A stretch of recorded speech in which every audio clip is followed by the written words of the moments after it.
A fierce snowstorm pounded Highway 70, where a tired cafe owner sat quietly behind her counter, staring at the wrinkled bills in her palm.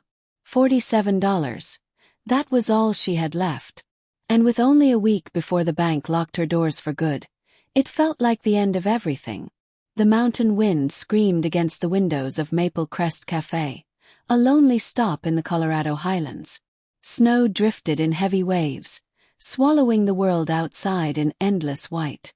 At 50, Evelyn Carter had weathered her share of winters, but tonight carried a weight she couldn't shake. It wasn't just another storm, it felt like a closing chapter. Her footsteps echoed across the empty dining room. The red booths, once alive with chatter, now sagged with cracked vinyl. The coffee pot burbled faintly on the counter, filled with a brew that had gone bitter hours ago. 8 o'clock had come, and not a single customer had stepped through the door since late afternoon. But before we dive into what happens next, I'd love to know, where are you tuning in from today? Drop your country in the comment below and please like the video. Thank you. Now let's continue. Evelyn paused by the corner booth, the one Daniel always claimed as his. 2 years had passed since cancer stole him away, yet she could still picture him sitting there. His smile steady, his laugh filling the space like music. They had purchased the diner together 15 years back, fueled by nothing more than her grandmother's inheritance and their shared belief that a roadside cafe could be more than a business. "We'll make it work, Evie," Daniel would always tell her, his eyes bright with certainty. Asterisk, this will be a place where weary travelers feel at home. Asterisk. Now the fluorescent bulbs above flickered weakly, shadows stretching across the room as though even the lights were giving up. The heater rattled and coughed, struggling to push back the icy mountain air. Pulling her cardigan tighter around her shoulders, Evelyn returned to the counter, where the foreclosure notice lay like a cruel reminder of reality, cold ink stamped on unforgiving paper. In the corner, the old CB radio sputtered faintly, its bent antenna proof of years of neglect. Once, it had been a lifeline, the voice of truckers rolling through the Rockies, trading road reports and late-night jokes. These days, it was silent more often than not, just another piece of a world that had slipped away. She opened the register again, hands trembling, and counted the same stack of bills for the third time, praying the numbers might somehow change. But they never did. But the numbers never changed. $47 couldn't even pay the utility bill, much less cover 3 months of overdue mortgage payments the bank demanded up front. Evelyn had already pawned her wedding band, sold Daniel's old tool set, and parted with nearly everything that once held value from their 23 years together. The cafe was the last piece of her life she hadn't surrendered. Outside, the storm roared harder, rattling the walls until the cracked neon sign outside hummed and blinked, fighting to stay alive. Through the frosted glass, Evelyn could just make out the gas pumps, half buried under drifts of snow that stood like pale tombstones. Highway 70 was gone, swallowed completely by the storm's fury. She checked the clock above the coffee pot, 8:15. Closing time. Time to flip the sign, dim the lights, and accept defeat. Tomorrow she'd call the attorney, though she already knew what he'd say. There were no deals left to strike, no mercy left to ask for. The bank's patience had run out. Her hand reached for the light switch when something stopped her. Sound. At first faint, muffled by the shrieking wind, then louder, heavier. Not the scrape of a snowplow blade as she expected, but something deeper, steady, pulsing like thunder forged from steel. Evelyn pressed her face against the window, eyes straining into the storm's blinding curtain. First nothing but white, then dim glimmers, headlights, one, then many, growing sharper with each passing second. And beneath those beams, motorcycles. Large, unmistakable silhouettes, Harley-Davidsons by the shape and sound of their engines. The growl grew into a roar as 15 bikes cut their way through the storm, riding in perfect formation despite the treacherous road. Their beams slashed across the cafe windows like searchlights, flooding the empty room with a cold, artificial glow. Evelyn's chest tightened. Stories of motorcycle clubs flashed through her mind, half legend, half warning. She'd never seen one up close, only in movies, but the sight was enough to stir her nerves. The riders were all men, bundled in heavy gear, their movements carrying an air of authority and defiance. Black leather jackets, worn boots, helmets that cloaked their faces. They weren't the kind of people used to hearing the word no. The leader climbed off his bike first. Tall, broad-shouldered. He didn't need to speak to command attention. The others fell in line behind him with unspoken respect. He turned toward the cafe, and even through the storm and glass, Evelyn felt the weight of his stare. Her hand froze over the light switch. She could darken the cafe, lock the door, pretend no one was inside. They'd likely ride on, search for another refuge in the storm. Somewhere that wasn't hers. Somewhere that didn't demand the risk of letting strangers in. But she hesitated. But as the tall rider drew closer, Evelyn noticed something that made her breath hitch. He was favoring one leg. Not a heavy limp, but enough to betray strain. Behind him, the others climbed stiffly off their bikes, and she could see it plain as day: fatigue. These men had been fighting the storm for miles, maybe hours. Their movements were sluggish, their shoulders hunched with exhaustion. The leader stopped at the entrance, resting a gloved hand on the door handle. Through the frosted glass, his face came into view. He wasn't as young as she'd imagined, closer to mid-40s, with streaks of gray woven into his dark beard. His eyes caught her attention most. Worn, weather-beaten eyes, the kind that had carried burdens long enough to recognize them in someone else. He rapped gently on the glass, 3 steady knocks. Not threatening, not loud, just insistent, as though both respectful and urgent at once. Evelyn's gaze darted to the crumpled $47 on the counter, then to the foreclosure notice with its merciless type, and then back to the man waiting in the snow. In her mind, Daniel's voice whispered again. Asterisk, a light for travelers, Evie. A home for the lost. Asterisk. She inhaled sharply, then moved to the door. With a twist of the lock, the world outside crashed in. The storm punched through the entryway, whirling snow into the cafe and slicing the air with cold so sharp it stung her lungs. The rider on the threshold looked like a figure carved from ice itself. His jacket was stiff with frost, his beard coated white, his shoulders powdered with snow. But he wasn't alone. Beyond him, silhouettes of the others emerged. Heavy leather bent against the wind. Evelyn's breath caught. These weren't just travelers.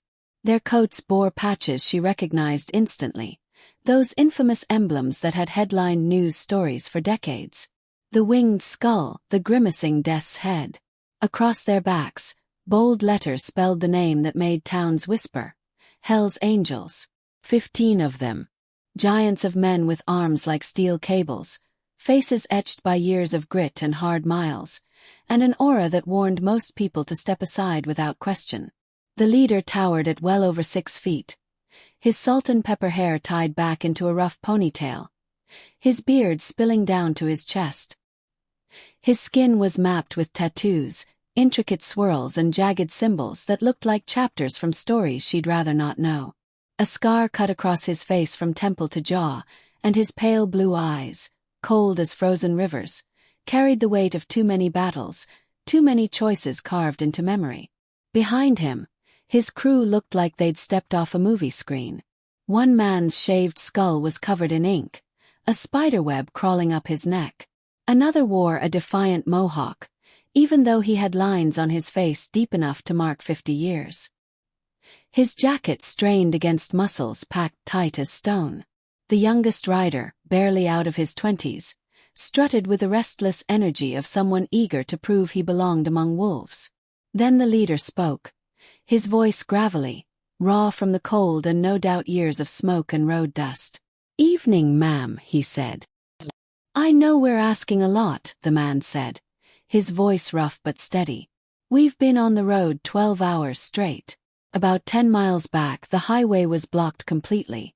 In this storm, we won't last much longer without shelter." Evelyn's pulse slammed in her chest.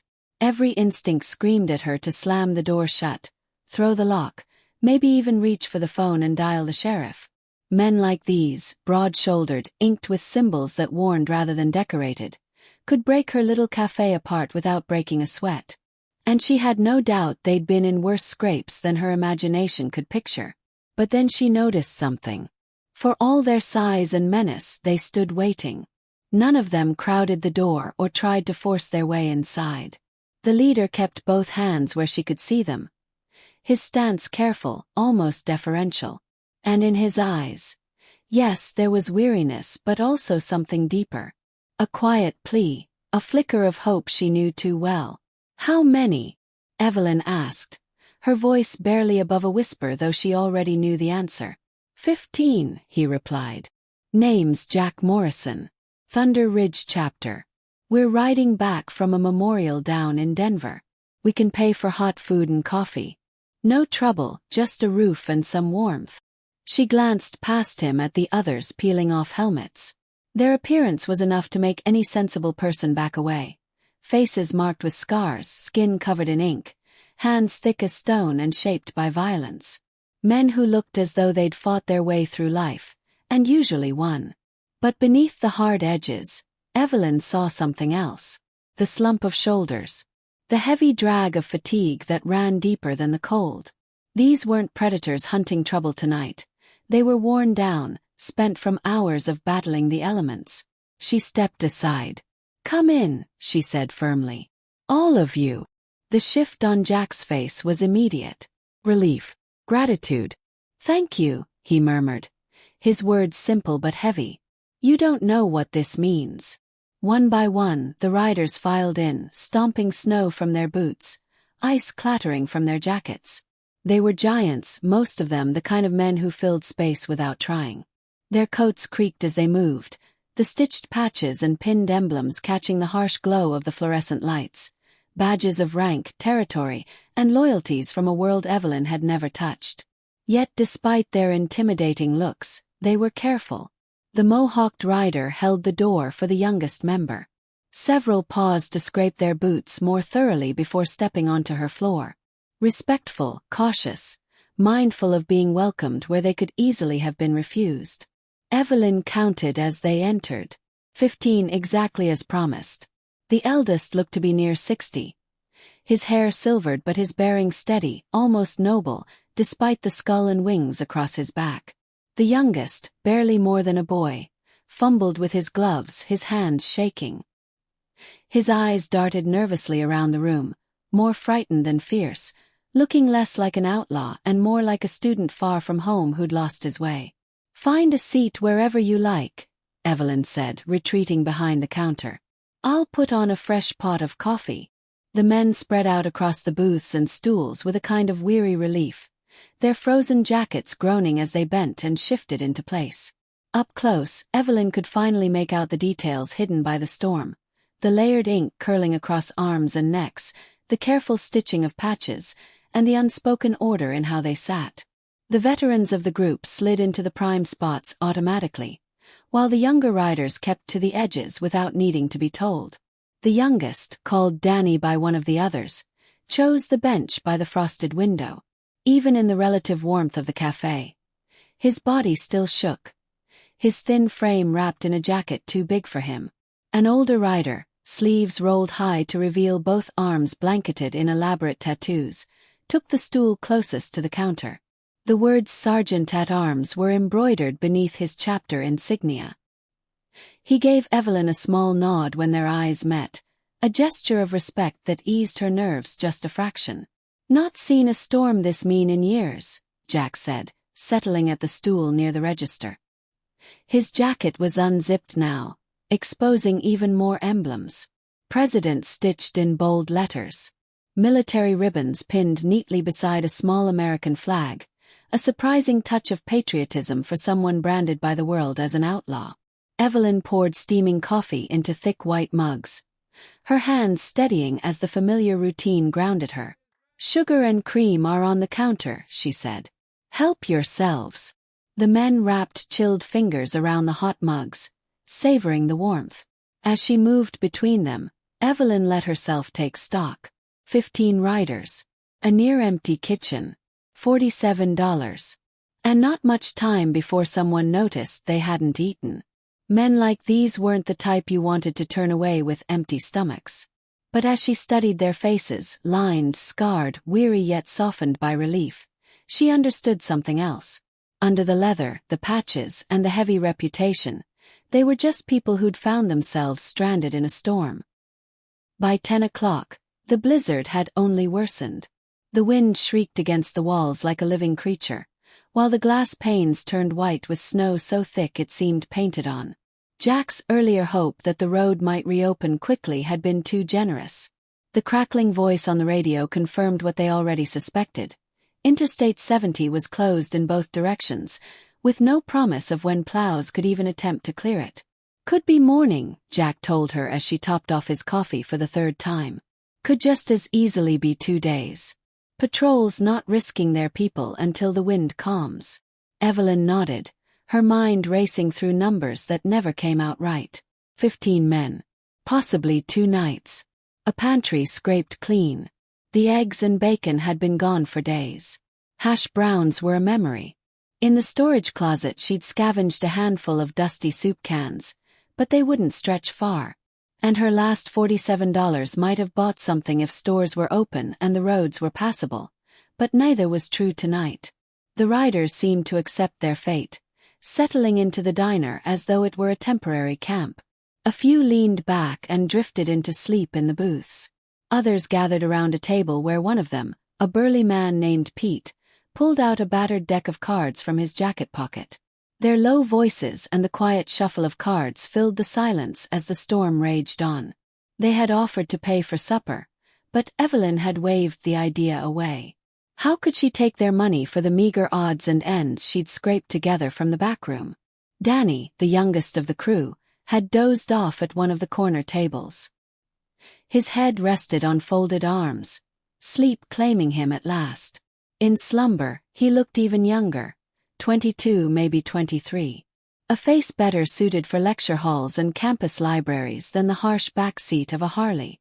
Marcus, the tattooed sergeant-at-arms, had laid his heavy leather jacket across the boy's shoulders. The act was so unexpectedly tender that Evelyn felt her throat tighten. "He reminds me of my son," Marcus said when he caught her watching. His voice was low, steady. "Same age, same attitude. Always trying to prove he's tougher than he really is." "Where's your boy now?" Evelyn asked. "Afghanistan," Marcus answered quietly. "Third deployment. If everything goes right, he's back next month." The weight in his tone was unmistakable, the kind of worry that never leaves a parent, no matter how grown their child becomes. Evelyn poured herself a cup of coffee and leaned against the counter, studying the group that had taken over her cafe. Under the humming fluorescent lights, they seemed far less menacing than when they had first stepped in out of the storm.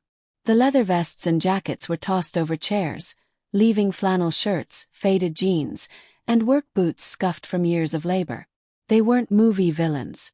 They were working men, rough around the edges, not so different from Daniel and the men he used to share stories with over coffee. Jack walked over to the counter, his face serious. "Evelyn, we need to talk about payment. You've been more than generous, but we can't just—" "Forget it," she interrupted. "It's only food." Jack shook his head firmly. "No, it isn't. It's more than that. It's kindness. It's decency. And it's costing you money you don't have." Heat rose to Evelyn's cheeks. Was it really that obvious? She straightened her shoulders. "I manage." But Jack's eyes had already drifted to the slip of paper peeking from beneath the cash register. The foreclosure notice. Evelyn knew the moment his expression softened that her secret was out. "How long do you have?" he asked, his voice dropping. 7 days, she admitted, the confession spilling out before she could stop herself. "But it's my burden, not yours." "The hell it is," Jack said, his tone sharp but not unkind. "You opened this place to us when you could have left us to freeze. You put food in front of us when you could barely spare it. That makes it our burden, too." Evelyn shook her head. "I appreciate what you're saying. But there's nothing you can do. I'm 3 months behind. The bank doesn't care about sympathy." Evelyn thought the matter was closed. The bikers could offer sympathy, maybe a few crumpled bills, but nothing that would change the inevitable. She went back to pouring coffee and pretending not to notice the quiet murmurs passing between Jack, Marcus, and the others. By morning, the storm had finally broken. Pale sunlight cut through the snow-glazed windows, turning the parking lot into a glittering sea of white. The men gathered their things, pulling on stiff jackets and helmets, their breath steaming in the cold air. Jack paused at the counter, laying a calloused hand over hers. "You won't lose this place, Evelyn. Not after what you did for us." Before she could ask what he meant, the low thunder of engines shattered the silence. One by one, motorcycles rolled into view, lining the highway shoulder as far as she could see. Dozens at first, then hundreds. The storm hadn't kept them away. It had called them in. If this story moved you even a little, drop your thoughts in the comments below. I'd love to hear what part stuck with you most. And don't forget to hit that subscribe button so you never miss the next story. Your support keeps these tales alive.